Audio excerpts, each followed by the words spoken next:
it was not a good place emotionally for me to be. So I went from Lortab to Percocet to Oxycontin. Doctors were handing that out like candy. And so I became an addict, and I didn't even realize it was happening. I probably wouldn't admitted that it was happening even when I was taking, upwards of 100 tablets a week. Fast food became one of those drugs, right? Like I felt like it was all the same reaction. It's been 11 and a half years since I've consumed animal products, and I'll never go back. I mean, I have deers I killed tattooed on, and I speak at animal sanctuaries for birthday parties for cows.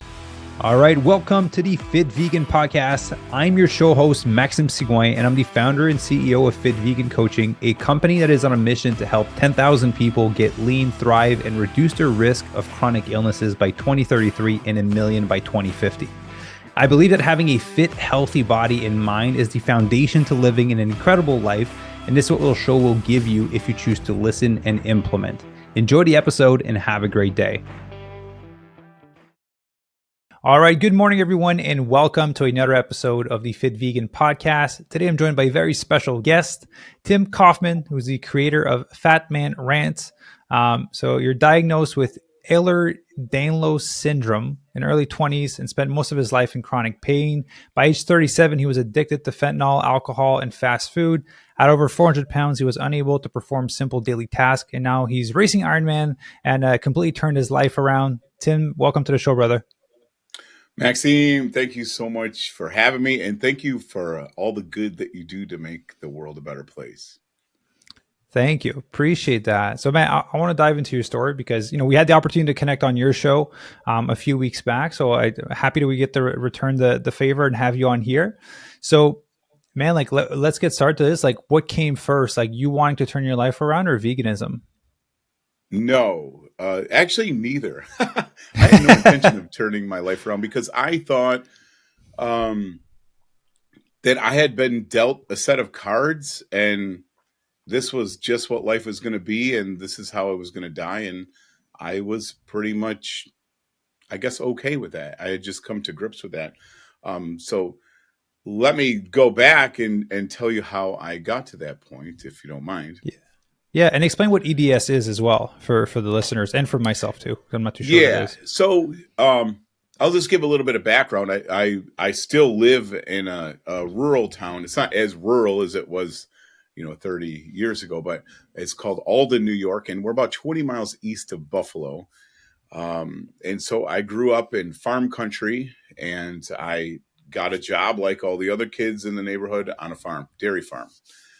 We milked about between 70 and 100 cows, kind of like the old-fashioned way. So it wasn't very automated. It was obviously a lot of hard work. Along with growing up in this area, hunting, fishing, raising our own animals, all part of our culture, just how I was brought up as a little kid. That's the only thing I knew. I didn't really know anything different than hunting and fishing. That's what we did for fun when we weren't working. But, and I started actually on the farm at 13 years old. And, through my early teens, I kept getting hurt all the time. And, my dad just thought I was a klutz, and I thought I was like accident prone. I was always like twisting my ankles. I'd pick stuff up and like pop my wrist out. And I just thought I was clumsy. And as time went on, I felt like I got more clumsy. My high school sweetheart, I think we started dating when I was 13. We've been married 31 years and together 36. So It's been a bit. We were planning on getting married. I actually ended up dropping out of high school because she had graduated a year ahead of me, and we wanted to start a life together. So I needed a better job. So I got a job in a factory where I started working over my head more. And all of a sudden, my shoulder starts popping out of the socket every time I reach up for a crane pendant.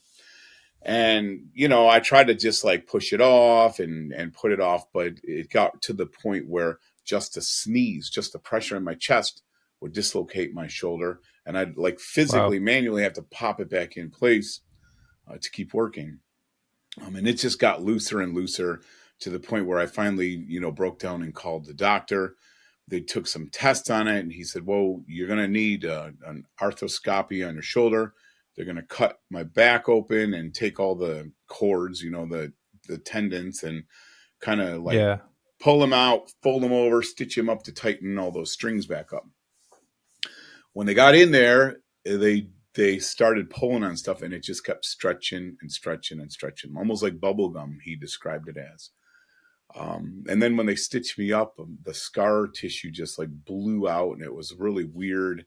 And that's when I was diagnosed with this disease called Ehlers-Danlos syndrome. So basically, it's a genetic screw up. The collagen, or the glue that holds my body together, is like bubblegum, and it's very stretchy, super stretchy. So all my joints became loose.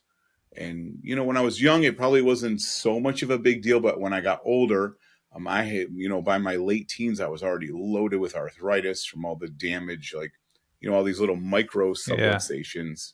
They put little, divots and stuff in my cartilage, and that started breaking down. So it became very painful. The prognosis, here I am, newly married, 20 years old, and a kid on the way, and they were filling out disability papers for me. I was a big, tough Mm. guy.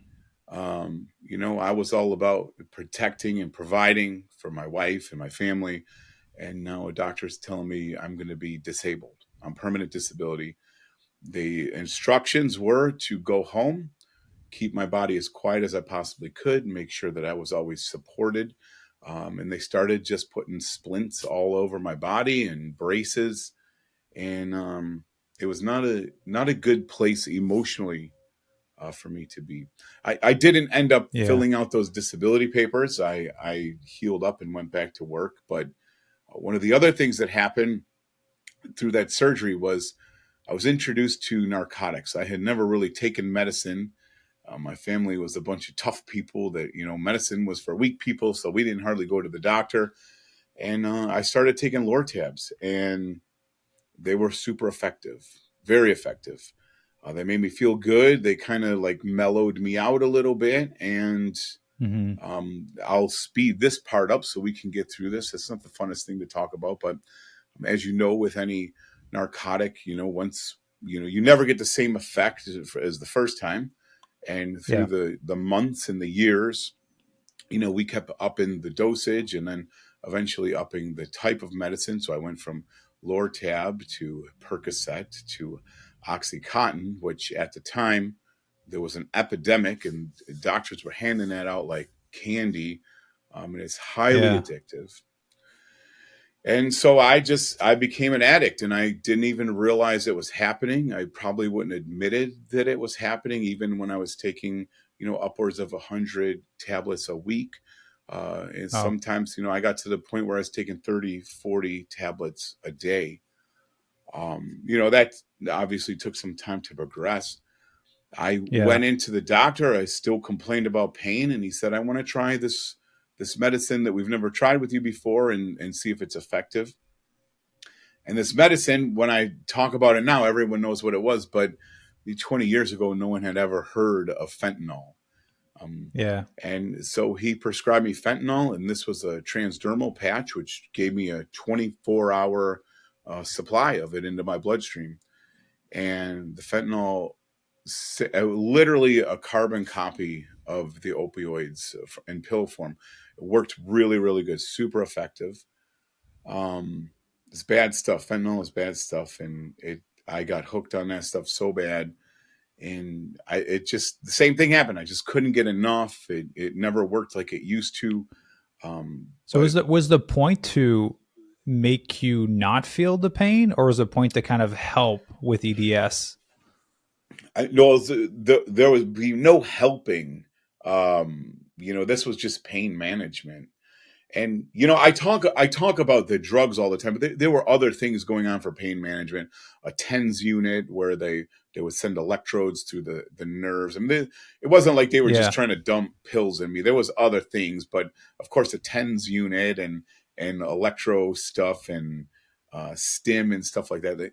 Those aren't very addictive. And Yeah. um, But yeah, so that same cycle, and I grew up in a very conservative Christian household. I never saw my parents drink, smoke, only swore when they were really, really mad. And I don't know, I was too young for the party scene. We got married too young. We started a life at 19 and 20. So I kind of missed all that. Yeah. But one night on the way home from work, I hadn't slept in about 5 days. Nights were the worst. With EDS, when you lay down, your muscles kind of go lax, and all the structure that's holding everything in just kind of turns into jello. And that's, when you start hitting those nerves, especially like in your armpit and stuff. Nighttime was awful. I just wanted to sleep. I stopped at a liquor store. I was so nervous. I almost threw up a couple times going in there because I didn't want anyone seeing me. And I picked up a bottle of vodka. And that night I came home. I took a handful of pills before I went to bed, popped it in my mouth, and I washed it down with an entire liter of vodka. And I blacked out. And I wish I could say that I woke up the next morning with alcohol poisoning. I was severely sick and I learned my lesson, but that became my new routine. Just about 3/4 of a liter of vodka every single night of my life after that day, without taking a day off. And that became my routine. As many pills as I could get, I learned ways to get them. Of course, things weren't computerized then, so I could get paper scripts and pay cash. And along with the Yeah. What alcohol, yep, go ahead. I was going to say, what was the reasoning behind you doing that the first time? That you were like puking, you were so nervous of doing it. What was your initial reasoning? The initial reasoning for getting the alcohol, Yeah, because it I seemed like was you just were searching. reluctant to do it. Yeah, well, I was reluctant because, well, one, we were teaching Sunday school. We ran youth group. I mean, this was not what people I hung around with did. Like, it wasn't like we were Yeah, partiers, and I'm like, alcohol in my world was a bad thing. And yeah, um, so yeah, so I had a lot of guilt, a lot of shame that was attached to it. I knew I was doing something wrong. I knew I shouldn't have been doing that, especially, mixing everything with alcohol on top of it. But that need to escape, that need to, try to get comfort in places mm. that really never gave me comfort, that kind of temporary, that's really what it came down to. Looking back, is just finding this temporary escape, from reality. Can I And can I yeah, ask? go ahead. Because I think most people I'm curious what it was for you because most people when they're looking for comfort, they're going to lay down and relax. And ultimately that was a thing that would I think cause you some pain. So was there any position that you could be in that you could not experience this pain? So the weird thing about EDS, well, I shouldn't just say EDS. I think chronic pain, when you can get one thing calmed down, another thing gets highlighted. So when you have multiple issues, what would happen for me is, like, I'd get ice packs on my knees because my knees were just so inflamed. We can talk about where a lot of that inflammation was actually coming from. I get that done, and then all of a sudden, my lower back would just start aching, and then you just chase this thing. It's like trying to plug holes, in a net. You just When you get one plugged, it just comes out somewhere else. So there was good days and there was bad days, no doubt. But I don't think there was that one position that I could, if you had a bad foot or something, you could elevate it. No, I don't think so. Yeah. It yeah, so where how did it go from there from you getting from that place ultimately going up to 400 pounds? So yeah, and it's weird because that's actually the next thing I was going to talk about, these escape mechanisms. I shouldn't say I found, like, fast food became one of those drugs, right? Like, I felt like it was all the same reactions. I would sit in line at Burger King waiting to get my breakfast sandwich. It literally felt like I was just getting a prescription filled. I get that little flutter in me and, like, a little happy, the anticipation of happiness. I'd get Yeah. up there, I'd get my food, I'd take a few bites. It would taste delicious. And in 3 minutes later, the food's gone. There's a greasy wrappers on my seat. And I'm like, what did I just do to myself? You know, and food became an escape. And what's weird is like I always talk about that with fentanyl and with alcohol, but it's virtually the same signaling happen in my brain, you know? Yeah. And what's interesting about food is, you know, for me, like obviously now that I'm in recovery, like fentanyl is a non-issue for me. It's not anywhere I can get it. It's no same with alcohol or well, food is everywhere, you know, and that Yeah. to me, that addiction is harder in many aspects. Now, obviously, the withdrawals and stuff aren't anything like fentanyl, but food is tough because you have to eat, you know, Yeah. and it's everywhere, constantly bombarded with it. So as a result of, you know, the lack of movement, the poor food choices, I was eating fast food, you know, most of the time 2 or 3 times a day, and we ate out a Okay. couple times. Very rarely did we cook at home. You know, with new family, new kids, super busy. It was box foods, Totino pizza rolls, you know, fried chicken in the box, and pizza, wings, and fast food. And that became, you know, my new diet, along with the drugs, along with the alcohol, along with the inactivity. My weight just spiraled to over 400 pounds. And the day I learned my weight was 400 pounds, standing on the scale, the nurse would, you know, I swear they start like at 200 just to make the process longer. But every single thing, Yeah. I'd see it go up, and then finally she got to the 350. She slide in, slide in, slide in, hit the end, and she just put two X's in the weight. And I remember like, oh my gosh, like what did I do? But at the same time, it's like now the doctor doesn't know how much I weigh, so he's not going to know how much I'm gaining. So we Yeah. don't know how much over 400 I got. My doctor says I was well over 400. I don't know what that means. So in any event, my Yeah. weight became 400 pounds. But I think more importantly than the weight aspect, because that's what people see. And if you see a before picture of me, I was huge, but I was sick too. Like my blood pressure was out of control. My metabolic numbers were off the charts. You know, I was on two different blood pressure medicines. I was on over 20 prescriptions per month at one point or another, somewhere around 20, sometimes lower, sometimes higher. But, you know, aside from the pain pills, I was really sick. I would lay down at night and put the remote for the TV on my chest, and my heart beat so hard that every beat it would get air. You could actually see space under that remote. I remember sitting there just watching. And I'm like, oh, that's kind of weird. Yeah. I had got to the point my kidneys had shut down multiple times, and I was too embarrassed to go to the doctor because I knew why they were shutting down. I was sick, and I was going to die, and I was going to die pretty quick. I wouldn't have made it for sure another year. At that point. Did you have wake up moments throughout it, or was the only one when you got to that scale and you weighed over 350 ultimately? Was there ever moments throughout the process of you getting there that you're like, shit, this is getting too far out of control? No, you know, no. And I wish there was. I wish because I had in my head that I had this thing and I justified everything for it.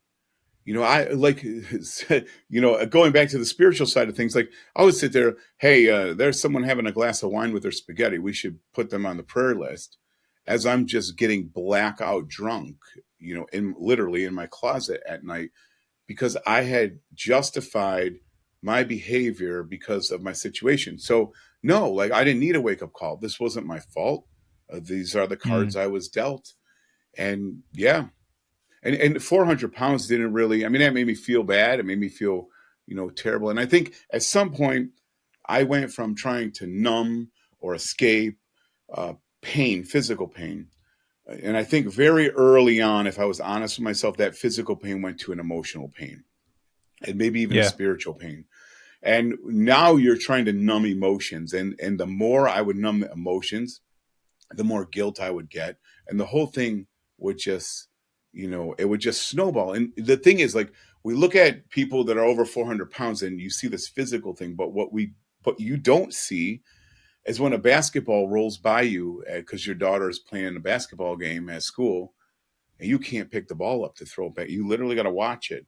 Or that same Mm, daughter, when she's 3 years old, jumps out of the car and takes off running towards a busy road, and you physically can't go catch that kid. You're just hoping that your wife's going to grab her. Like, that's hard. yeah. Like, that's hard. I couldn't be a good dad, and I couldn't be a good husband because I just didn't have the capacity at the weight and in the physical shape I was in. So no, I didn't have wake up calls because I had so perfectly designed this environment for myself that this wasn't my fault, you know? Let me ask you a question from your wife's side, just because a lot of people listening, again, may be in the situation that you were in before, but I know for a fact we have a lot of caregivers that are caring for someone that is going through something, whatever it may be. How was that for your wife to kind of see you go down that path? I'm sure you're hiding it well to a certain extent, but like how was that for her from what she shared with you? Yeah, so she's done a bunch of interviews on this, and it's hard for me to watch now that I'm on the other side. Um, what and I think if she was here, she would tell you that there's this balance, right? Like, I was sick, and we knew I was sick, and I think she justified my behavior kind of like I did. She was more sympathetic towards me than anything. She never got mad. I mean, I'm gonna be honest with you, by rights, man, I have the best wife in the world. Like, she should have been gone. She had every right to walk away. I was manipulative. I lied. I made her do stuff like with manipulating prescriptions and saying she dropped them in the toilet and going to beg the doctor because we're going on vacation. Like, I just had her for this pawn to get what I wanted. Yeah. It was awful. But I think if you ask her, she didn't know what to do. She didn't know what to do. Yeah. She just wanted to be there, love you, and support you in every way that she could. I get that. Yeah, and the truth is, like, if you're a caretaker for an addict, even a food addict, whatever kind of addict that is, like, nothing you can say is going to snap that person out of it until they want to change. And that, I know, I don't want to go down this road, but as a father, um, that's hard. That's hard to deal with. That you can't say anything to a child or a loved one to knock them out of addiction, especially after you know what the road entails. It's hard. Yeah. So what would be the solution in that scenario? Just let them kind of live their own journey and monitor them. Well, yeah, but Because I think there's a lot we can do, that maybe seems unrelated, but it's actually very helpful. And I think the biggest thing that we can do is, first of all, love the people without letting them take advantage of us, right? And without enabling them. We can also, it's going to sound weird, but we can also live our life to the absolute fullest. I think, whether it's veganism or whatever your religion is, a lot of times that we want to, like, try to convince people to do what we do. But the truth is, yeah, if we live and they look at us and say, what the heck does that person have that I don't have? I need whatever you got. I need that. That yeah, to me is the biggest persuasive tool that we have in our toolbox. yeah. That's how I do everything. Yeah. Be a And shining light, and then people will be attracted to it. yeah. And that's a lot easier to talk to people. It's hard, and it's hard to get that mindset when you're dealing with someone, like me for addiction. I mean, half of my life I spent, at home puking, with her having helped me. But the truth is, like, when they would go somewhere, there was that little thing in my head that's like, man, I wish I could go. But because we got to the point we couldn't even go on family trips anymore. I couldn't be in the car for more Yeah. than 30 minutes, or I would just start vomiting because everything was Mm, always spinning. I was just always so high. yeah. So, do you want to know how I got where I am now? Yeah. I'm curious as to like what was the pivotal point for you? Like what was the accumulation that got you to a place of like shit, I need to change? Yeah, so I wish I could go back and rewrite my story and have this aha moment, light switch come on, but that didn't happen. And I think for me, it was like a series of dominoes that kind of tipped over. And the first domino for me, it came from one of the hardest tragedies that I've ever been through. And, because Heather and I started dating so young, her mom was like a second mom to me. She had this kind of flu thing going on. She just didn't feel right, and she wasn't going to get it checked out. We finally convinced her to go to the doctor, and she was diagnosed with leukemia that day. Mm. And man, did that flip our world upside down. That became, instead of seeing who's going to go to practice with which kid, it became who's staying overnight with mom at the cancer hospital. And I think one of the first dominoes that tipped for me, it wasn't food and it wasn't recovery, it was gratitude. And the gratitude came at quite a price, because I'll never forget going into that hospital and seeing. So her mom was in some experimental chemo. So she was actually in the pediatric wing. You see these little kids, 5, 6, 7, 10 years old. They got bald heads. Yeah. And I'm thinking, oh man, these kids got leukemia and their parents got to deal with this. And I'm like, man, I have healthy kids and all I do is complain, but I got healthy kids. I'm not down here waiting for experimental drugs for my children. And one Yeah. day I went up into Heather's mom. I called her Ma B. I went up into Ma B's room, and she was waiting for a blood transfusion. She was so tired. And she opens her eyes super slow and she says, "How's your knee?" And it just crushed me. She's days away from her death, and she's wondering how my knee is. And she wondered that because all I did was complain about my knees and my joints and what I didn't have, and why did I get all these cards dealt. And all I did, even when I prayed, it was always like, give me, give me, give me. And it was never taking the time to think, you know what, I'm walking out the door of that hospital and I have a knee, maybe a little janky, but someone's going to get their leg lobbed off tomorrow from a tumor, and they do Yeah. anything to get my sore knee. And I got to go home that night, and there were hundreds of people that would never leave that hospital. So I think the first domino for me was a domino of gratitude. I started seeing life a little different that day. And it's a practice, I still struggle. It's something I have to consciously be aware of. And so Heather's Yeah. mom, we're dealing with that diagnosis, and my dad had a cold that just wouldn't go away. And we thought he had pneumonia, got him to the doctor. They took an x-ray of his chest, and my dad was diagnosed with stage 4 kidney cancer that had metastasized to his whole body. It was loaded in his lungs. My dad was my best friend in the whole world, man. He was my best buddy. We did everything together. We hunted together. We fished together. We built stuff together. We grew gardens together. He was my best friend in the whole world. And here are the doctors giving him 6 months to live.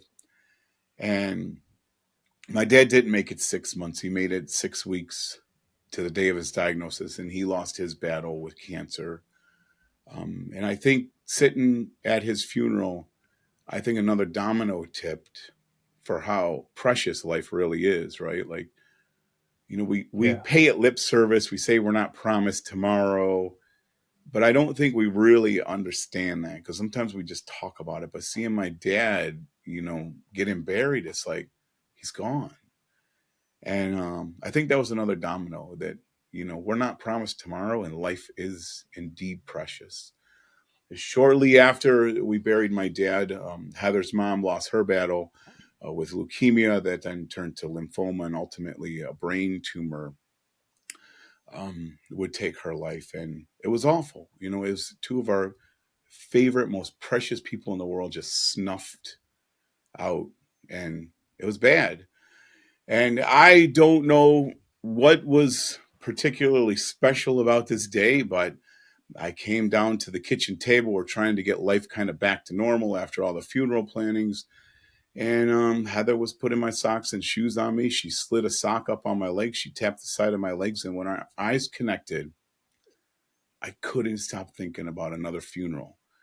It's weird because I had thought about what life would look without me. I knew I wasn't going to be around much longer, but for some reason I was hung up on, like, how is she going to plan this funeral? because we just went through all this. You have to go. I mean, it's awful. Like, put the obituary in the paper, choose the casket, do the brunch. And I'm like, she's going to have to do all this. And I said, not only that, she's going to have to then raise 2 kids alone. And honestly, I didn't say a word to her about it. I just thought about that all day. And I went to bed a lot of nights not knowing if I'd wake up. I don't know that I cared one way or another, but I did not want her to have to go through another funeral this close to the other two. So really, my Yeah. goal was just to die a little further away, to get space between these funerals. I had no intention of getting healthy or getting active or even losing weight. I just didn't want to die this soon. Mm. And just, with dad passing away and stuff, man, that really ramped up the escape factor. And I was off the Yeah. rails. But yeah, so I think as the dominoes started tipping, I said, I have to do something. So I did what every intelligent person does. They go to Dr. YouTube and just find some influencer telling you how to fix yourself. And that's what I did. And I found this guy. To this day, I can't find the video. I don't know. I don't even remember what the guy's name was, but I watched this video of this guy that he was just as big as I was. He lost a bunch of weight, and he did it with this thing called bariatric surgery. So this is back in the Yellow Pages day. I opened the Yellow Pages up. I found a company in Buffalo. I called them up, and they sent me this giant packet in the mail. I had to go for a couple seminars. I had everything in order, and all I had to do was get my doc to sign off on it. And I saw this doctor almost every 2 weeks because I was always there for something. And I got into the doctor's office that day. The nurse took my blood pressure, and it was 255 over 115. That was on 2 different blood pressure medicines, and my pulse was like over 125. The doctor's freaking out. He thought I was going to have a stroke. He was calling 911. I negotiated with him, and he let me just lay on the exam table while he saw a few patients. And my vitals came back down a little bit, and he denied the surgery. He said, 1, your heart's too messed up. He goes, 2, with all the narcotics you're on, I don't know what's the anesthesia. I don't know what the effects are going to be for that. And he said, Yeah. 3, I don't know if you lose weight this fast, what's going to happen to your skeletal system too. So he denied the surgery, and I was devastated. I thought this was it. I thought I was going to be making a YouTube video a year later. And I came home just mad, just frustrated, just angry. And I went to bed that night, and I could not stop thinking about Heather's mom. Because I remember when she got the brain tumor, it was visible. Mm. And she was going in, we're dragging her in for radiation. And finally, the doctor says, Carol, why are you doing this? And she looked at him and she said, I just want to be here for my family. And I couldn't get that out of my head that night. And I'm like, man, I got to do something just out of respect for her life. I'm wasting my life. And here this woman is willing to go through hell to live one more day to be with her family. And I'm just tossing mine away. So, I started doing, well, I guess you'd call it keto today. It was Atkins back in the day, and I got on this Atkins thing, and Yeah. I found I could eat all the chicken wings and cheese I wanted, and that was right up my alley. And I did lose some weight, but I also knew that I was feeling like crap. My cholesterol was already, over 300, and I was on Lipitor, and it was climbing. My triglycerides were going nuts. So I started making changes in my diet. The one thing, I look back and say, well, I did everything wrong, but I only did one thing right, and that was really the only one thing I needed. I saw a connection to what I was eating. I was eating all the wrong things, but I saw a connection to what I was eating. It had an effect on my body, and that was a new thing for me. Eating was Yeah. pleasure, 100% pleasure. So I think that was another domino. It sounds weird to hear a plant-based, person say, yes, going keto was a big domino that tipped for me because I had a recognition of this connection. And for some reason, dude, I don't believe in coincidence. Um, this is totally out of character for me. I was a Harley, race cars, hunting, fishing, deer meat. I asked Heather if she had a notebook, and she goes, "Yeah, I got this one." And there was a few pages used. I tore the pages out, and I sat down. I had heard a song that day, and I wrote down, "This is the first day of the rest of my life." I put the date at the top, and it looked pretty empty. I didn't really know what to do, so I just put, "I'm thankful for my family." And I'm like, that's still not enough. I got to do something else. And I kind of wrote down a menu, and it looked like this. It looked like mozzarella sticks. It looked like turkey burgers. I thought I was being healthy, probably some Greek yogurt in there. And then at the bottom of the page, I put chair times 2. And this chair times 2 was the exercise I was going to do for the day. And what happened was I was in my office, and my legs could not pick me up. So I would use my arms, and I pushed down on the chair, and I broke both arms right off the chair. I was so humiliated. And one of my colleagues pushed up another chair. He goes, that thing has seen his better days. He went and put it in the dumpster and gave me a new chair. And when I wrote that chair times 2, I thought, you know what, if I can get out of a chair one time, I can do it twice. So every time I stood up in my office, I'd sit back down, stand back up. It doesn't sound like a lot, It doesn't sound like a lot at all. But I was actually Starting doubling point. my activity. Yeah. And, and at the end of the day, I figured, well, I got to go back to this journal and write something. And I said, you did good. And that was it. That was the start of like a mini celebration for me. And I don't know why I'm getting so emotional. I'm sorry. I've done this so many Dude, times. I've been trying not to cry since earlier. Yeah. You talk about cancer and people passing away. It's too recent for me, but yeah, Yeah. you're a good storyteller. So yeah, no, you can continue. Sorry, I'm just, if I don't seem as emotional, I'm I trying don't know not why to I'm cry.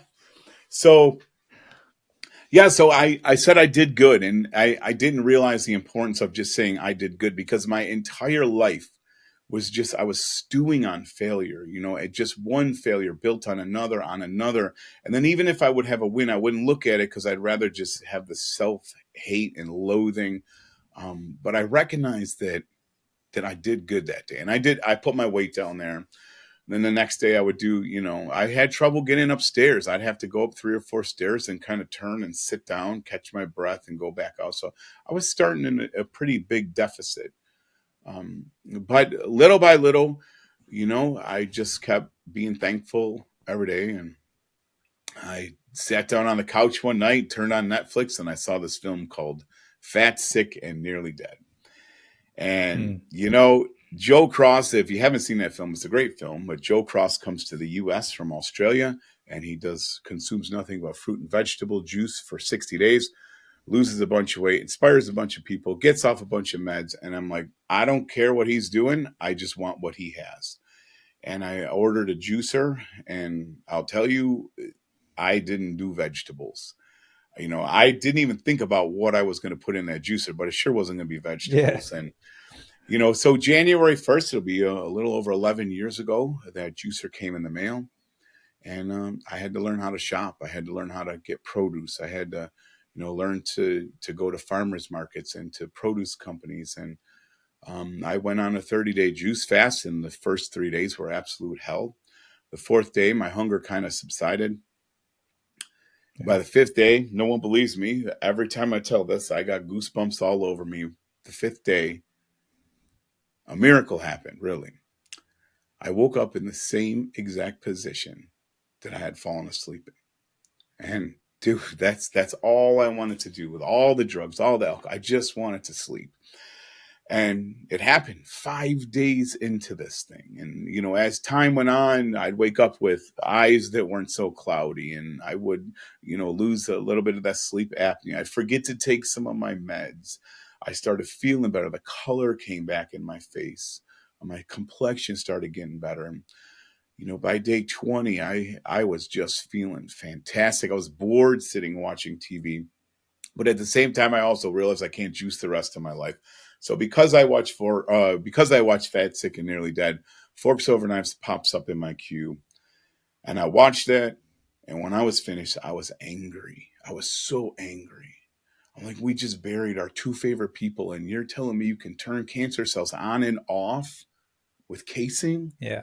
Why didn't no one tell us this? Why didn't anyone suggest that, my mom eat some fresh fruit instead of hot dogs and fish sticks? Like, no one told us this. Like, I was angry.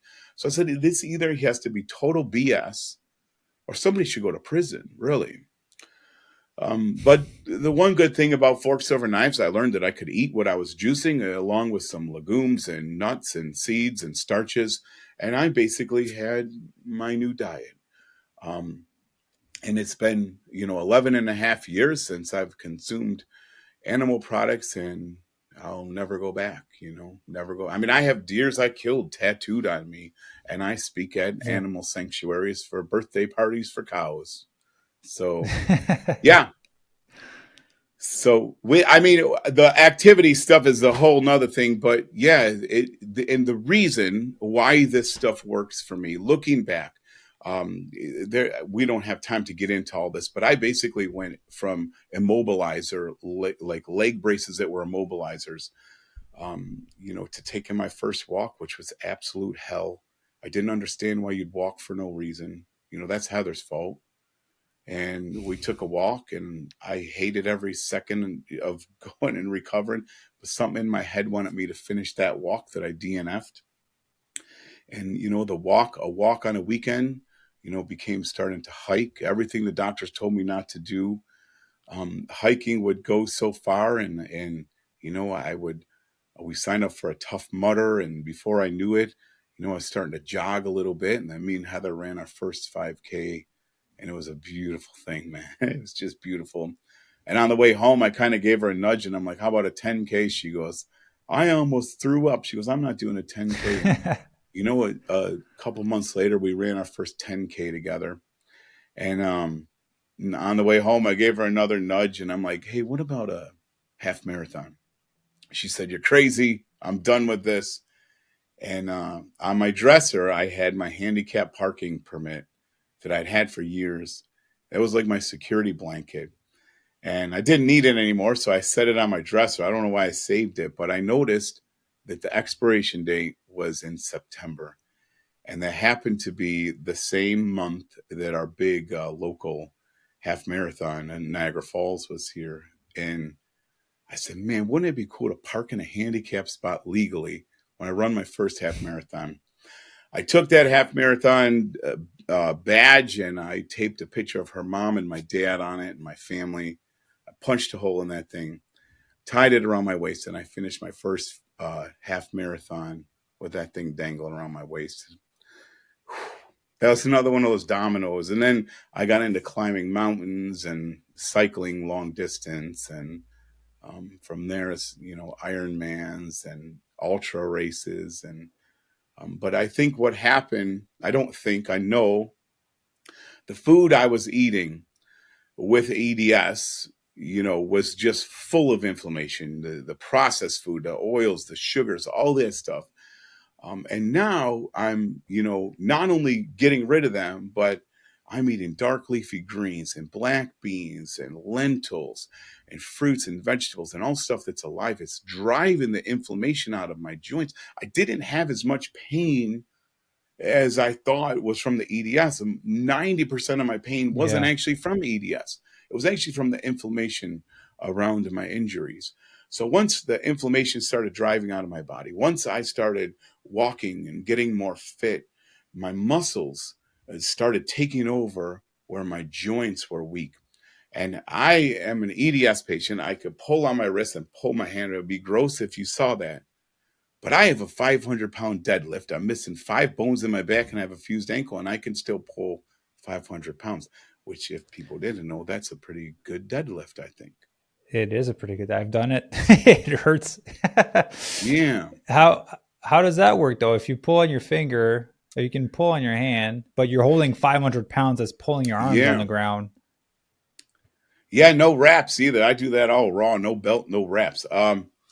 I don't do that much anymore. I got smarter, and I have a nice little gym in my basement. I go much lighter. I was keeping under a couple 100 pounds. But yeah, so the idea there is you can't if you pick up 2 buckets, right, and you get tired, you start letting them hang, Now you're Yeah. relying on your joints rather than your muscles. So when I Yeah. do stuff, even when I run, if I stand up, you push my knees, they wobble all over the place. My kneecap will be behind my knee.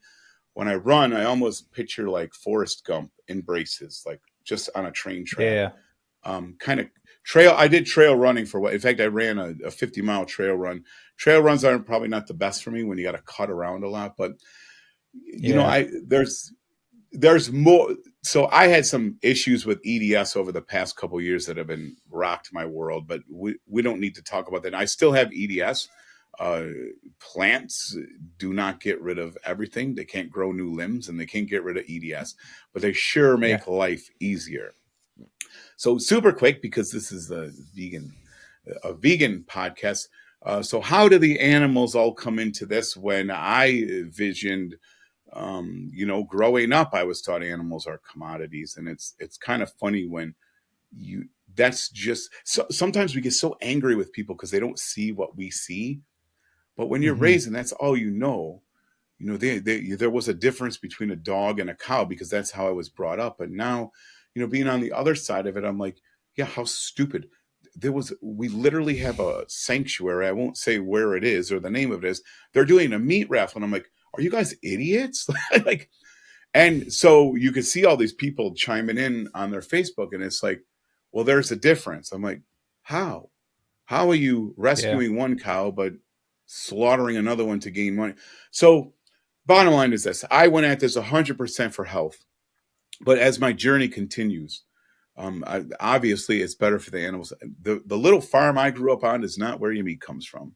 It's awful conditions. These factory farms are disgusting. They're awful. Yeah. And it's better, obviously for the environment. And one thing that people don't talk a lot about, it's better for the economy. So, and I have some slides somewhere where I went to my insurance company in 2009. In 2009, the insurance company paid over $20,000 just for pharmaceuticals in 1 year for me. 1 year, 20,000. It's like 19 something. Hmm.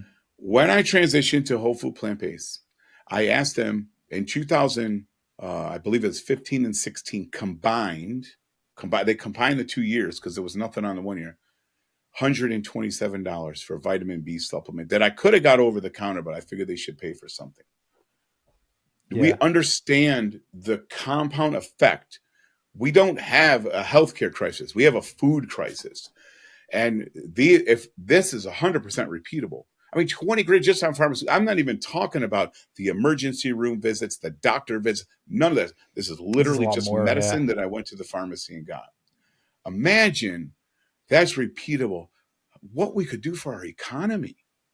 It's mind blowing that we could actually have money to spend on stuff that actually matters, getting people, more maintenance and buy people sneakers instead of painkillers. You know, Yeah, but and ultimately, it's 20 grand a year, man. If you that's a little over $1,000 a month spent, right? Like roughly, like slightly under two. That could have gone if you won't even spend that much on groceries if you're eating whole food plant based. Like that, the grocery bill would be a lot cheaper than the medicine bill, and you would save on the medicine as well. right? Yeah, 100%. So that's kind of my story in a nutshell. I think we're good on time. Yeah, no, that was beautiful. I said there's a bunch of times where I was trying not to cry. Um, so I definitely want to.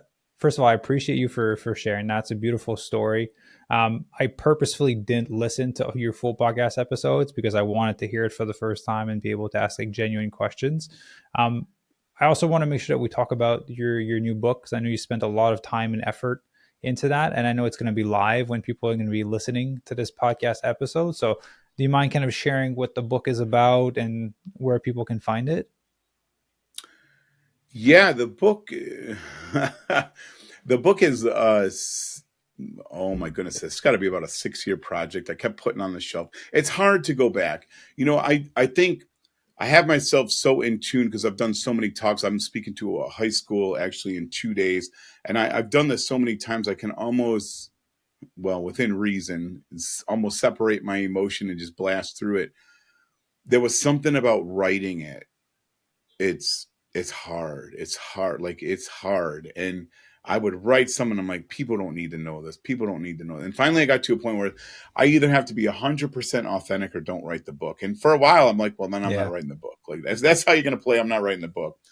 So yeah, it's not the funnest thing to talk about waking up in your own urine night after night after night, and so much so that you start putting towels under you because you know it's what's happening.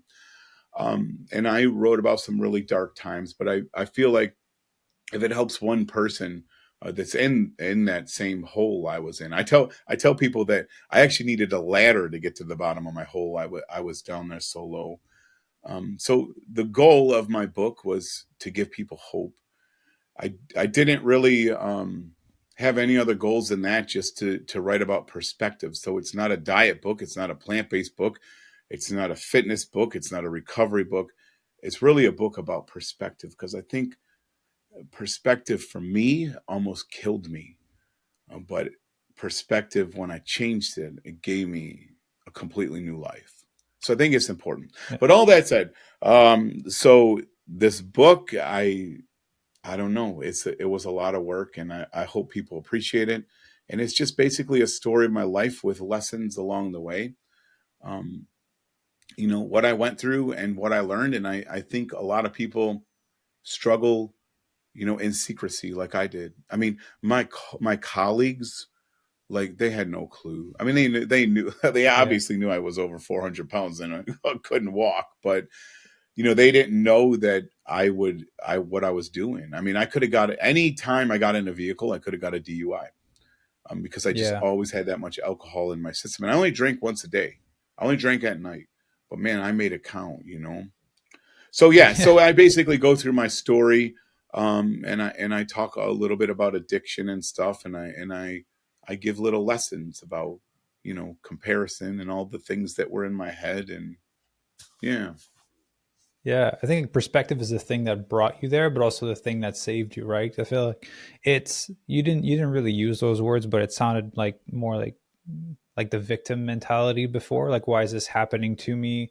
right. I have to basically I'm stuck. I can't change anything. And then after, I think gratefulness is a shift in perspective as well, because your environment was the same to a certain extent without the bad news, but you're looking at your situation from a different angle. 100%. Yeah. And the Yeah. beautiful thing about that is that's something everyone can do. And I write about that too. It's like, it doesn't matter where you are. You have the ability to shift your perspective. And to Because have there's incredible life always right now. someone that would trade all your problems in a heartbeat.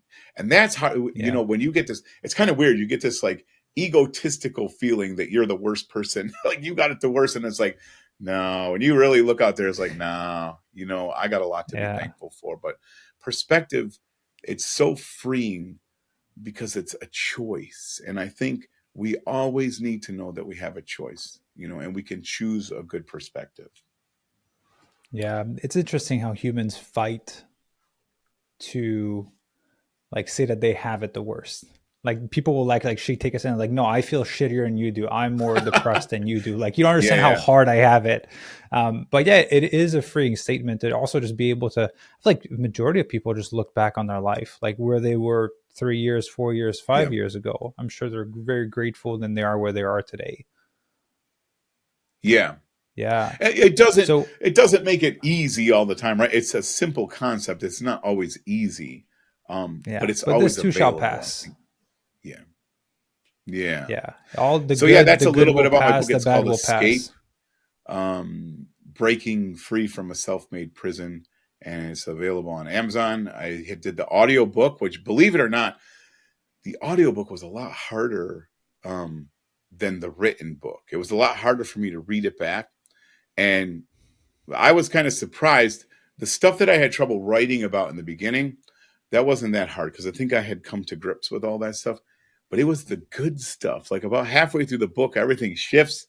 And I have this one chapter called Adventure is Out There, and all these wonderful things, I talk about. So I told you that Heather had to put my socks and shoes on me.